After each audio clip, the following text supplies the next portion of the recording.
En esta vigilia pascual, mamá de las vigilias, la vigilia de las vigilias, podríamos decir también la Eucaristía más importante, porque es donde celebramos prácticamente uno de los misterios de nuestra fe, tanto es como es la encarnación, como es pasión, muerte y resurrección de Jesucristo.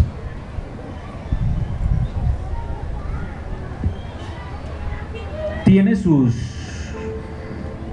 lecturas propias, con sus oraciones, y a veces para algunas personas se les es como raro, o que han comenzado a acercarse a la iglesia, pero ya hay personas que sí les gusta, y a veces sin embargo como que no logran identificar: padre, ¿cuándo es que es el agua? ¿Cuándo es que es la misa del agua y del fuego? Pero no propiamente identificar que celebramos es el nacimiento a una nueva vida en Cristo. Eso en el fondo es. Entonces, previamente hemos tomado unas lecturas. Escuchamos la lectura que tenía que ver con la creación, con el Génesis, y todo lo que Dios lo ha creado bueno y muy bueno.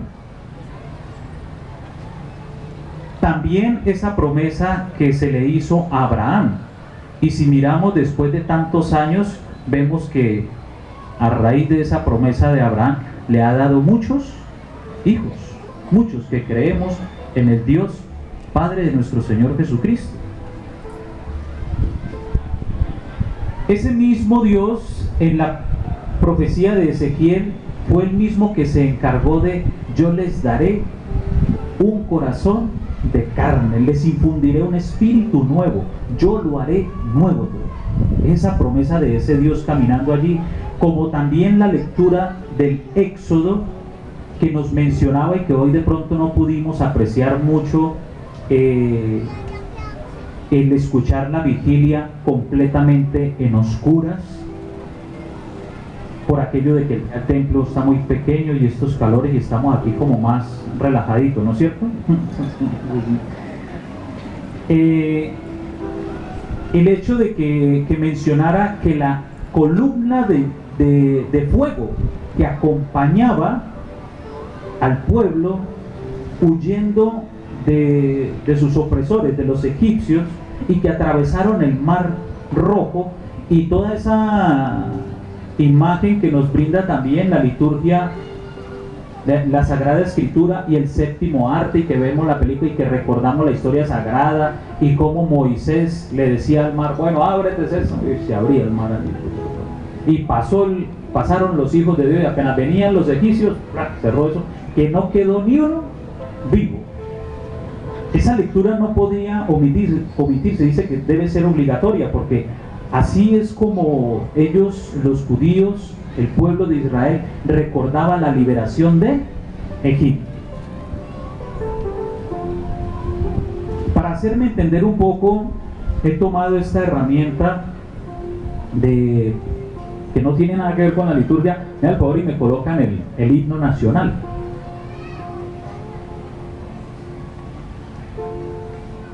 Porque en ningún momento, y los que estamos en el taller bíblico, hemos ido aprendiendo que Moisés iba y venían corriendo y los venían persiguiendo los egipcios con sus carros y sus caballos y con su arma, y estos solamente corriendo. Espérate un momentico, preguntémosle a Dios por dónde vamos a pegar, si por la derecha o por la izquierda.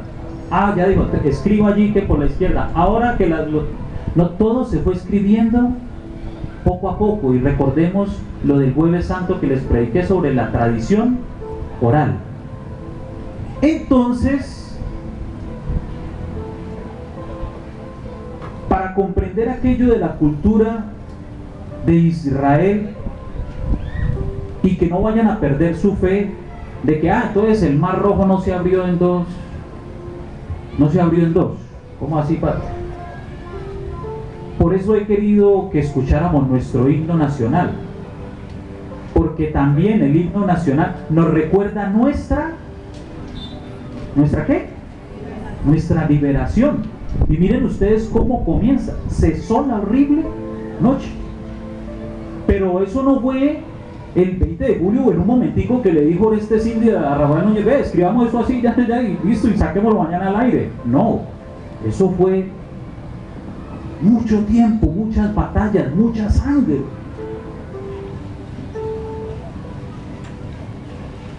Y nosotros nos quedamos con un lenguaje corto para expresar nuestra fe. Vengamos un poco por esa misma línea. Aquellos que en nuestras raíces tenemos víctimas de la violencia y el desplazamiento, entonces miren ustedes cómo, ¿y usted de dónde viene? Y ese apellido suyo tan raro, no, pero es que nosotros venimos del Caquetá, o venimos de tal parte, o cuando en Tuluá, y que tal, y que los godos, y que los pájaros, que no sé qué, y mi abuelo que era así, y nos cuentan la historia que mi abuela una noche nos cogió a todos, y con lo que teníamos puesto tuvimos que salir, y que ese día le hicieron el corte franela y que masacraron a yo no sé cuántos, que esto y lo otro, y nosotros nos quedamos escondidos en una mataiguadua y por allí pasó la chusma. Dios nos protegió. Pero entonces si yo le pregunto a la persona, venga, Dios era barbadito, así como la figura de la Santísima Trinidad, y Dios cómo era, no. Entonces allí como los egipcios dicen, como los israelitas dicen que la columna de fuego que los acompañaba en el desierto, y por eso esa celebración, y ayer pudimos apreciar, yo de aquí la estoy viendo, la luna, está siendo la misma luna de ayer tan bonita, que es una forma como de interpretar, ¿me hago entender? Decir, la columna, o sea que les mostraba el camino en la noche, y los que hemos experimentado, hemos ido a acampar, y una noche de luna llena, uno al menos alcanza a ver por dónde es el camino. De hecho, hace poquito nada más una madre de familia me confesaba allí, ay, cuando mi abuela nos castigaba y nos encerraba en el patio, Dios era tan lindo que ese día hacía luna llena. Pero en ningún momento, si yo le dijera a ella, dibújeme a Dios si era con barbita o viejito, cómo era, cómo se le apareció, si le abrió el oído, no. Son formas de expresar nuestra experiencia de Dios. Y por eso me he tomado el atrevimiento y cuando les digo a ustedes queden sentaditos, bueno, y uno inmediatamente uno escucha el himno porque nos enseñaron a ponernos firmes, ¿no? Entonces, espero que hacerme entender con esa comparación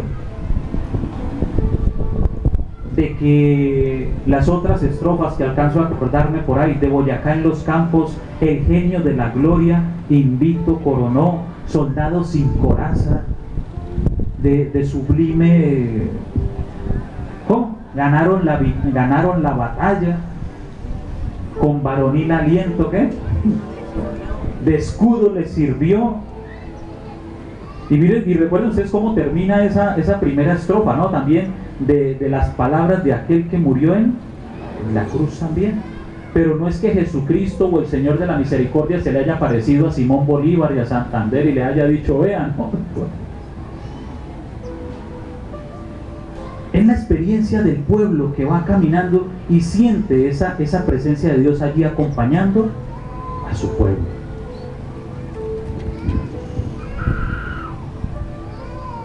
Dios lleva a plenitud ese Dios de Israel que se ha ido revelando. Habíamos dicho hasta Ezequiel que les infundiré un espíritu nuevo. Se lleva a plenitud en la carta a los romanos, la lectura que nos hacía Yolanda, con Jesucristo. Hemos muerto y hemos nacido al hombre nuevo en Jesucristo. Allí se da la plenitud de los tiempos. Y allí ustedes y yo hemos sido bautizados.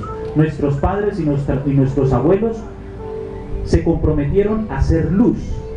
Algún día en nuestro bautismo del cirio pascual encendieron esa lucecita y que ya se apagó. Vuelva, enciéndamelo por favor, a ver del cirio pascual encendieron esa luz y se comprometieron a hacer luz para nosotros en Cristo Jesús. Vengamos un momentico para unir esto de lo de la pasión y muerte y resurrección de nuestro Señor Jesucristo. En el día de ayer hacíamos énfasis en la parte de que lo que más le angustiaba a Jesús era separarse de su Padre. Era lo que más le angustiaba. Y colocamos el ejemplo partiendo de nuestras vidas cuando hemos acompañado a ese ser querido y que también a nosotros lo que más nos angustia es separarnos de él. Y cuando ya vemos que no hay nada que hacer, frente a ello, el mismo Cristo tengamos en cuenta. Hagan esto en memoria mía, que fue lo que celebramos el Jueves Santo, la Eucaristía. Hagan esto en memoria mía. Donde hayan 2 o 3 en mi nombre, allí estaré. Quien coma de este pan y beba de este cáliz tendrá vida eterna. Quien crea en mí tendrá vida eterna. Y damos gracias a Dios por aquellos hermanos nuestros que en su agonía, en su cruz llamada cama, estando allí en las últimas, comienzan a decir: hagan esto en memoria mía. ¿De qué manera? Ese abuelo, esa abuela, esa mamá, ¿qué comienza a decir? Hagan esto en memoria mía. ¿Qué cosas? Sigan unidos. Y estando en el hospital dice: mija, llévenme para la casa, yo quiero morir en la casa. Y miren ustedes, Jesús, yo voy a ir a Jerusalén, allá va a ser entregado el Hijo del Hombre, y acá, en el departamental o donde esté, mija, lléveme para la casa que allá quiero morir. Ay, mamá, no diga eso. Y Pedro también diciéndole a Jesús: no diga eso, no te va a pasar nada, yo voy a dar mi vida por ti. Entonces, ese otro Cristo, ese papá, esa mamá, esa abuela, ese hermano, lléveme para la casa que quiero morir, allá en la casa. Ya no quiero saber nada de médico, ya. Y todos cuando sabemos que más tiene reversa un avión. Y entonces esa persona empieza a decir adiós. Así como Jesús: pronto ya no me verán, ya no estaré más con ustedes. Hagan esto en memoria mía. Entonces, manténganse en unidad. Qué bonito que ese papá, esa mamá, esos abuelos que han transmitido esos valores cristianos, y los hijos lo han copiado. Muchos de sus hogares, de nuestros hogares, el hermano mayor o los hermanos mayores, cuando le dijeron adiós a esa abuela y que les dijo: manténganse en la unidad, ámense los unos a los otros. Sí, mami, allí vamos a estar unidos, mío, y Dios los bendiga. Esos hermanos mayores le han dado y han llevado hasta la universidad a los de la cola. Dejaron de estudiar ellos, se dedicaron más bien a trabajar y a sacar a sus hermanos adelante. Y con orgullo, con alegría, con gozo, se reúnen cada año. O para estas fiestas llegan y dicen: nosotros ya hace tantos años partió nuestra mamá, nuestro papá, nuestra abuela, pero aquí permanecemos unidos. En ese sentido, queridos hermanos y hermanas, es que quiero que captemos la resurrección. Jesucristo prometió que donde hayan 2 o 3 estaré con ustedes, ahí estaré yo, y estaré hasta el final de los tiempos. Y miren ustedes, han pasado 2016 años y ¿está o no está con nosotros? Está con nosotros. Sentimos su espíritu, les dejaré mi espíritu. Interesante con esta alegoría que estoy haciendo, cuando en esas fiestas, en esas reuniones, se siente ese espíritu de hermandad, de fraternidad. Ese día el majar blanco, la longaniza, el sancocho quedó como parecido como lo hacía la abuela, y todos quedaron como contentos. Se sentía que estaba el espíritu de la abuela, pero no tocando puertas y alando patas por allá o moviendo, yo no sé, pero se sentía que estaba el espíritu de la abuela allí, todos reunidos, y se fueron llenos de gozo. Resucitamos, pasamos como que a una nueva vida. Ole, qué rico, qué bueno está aquí.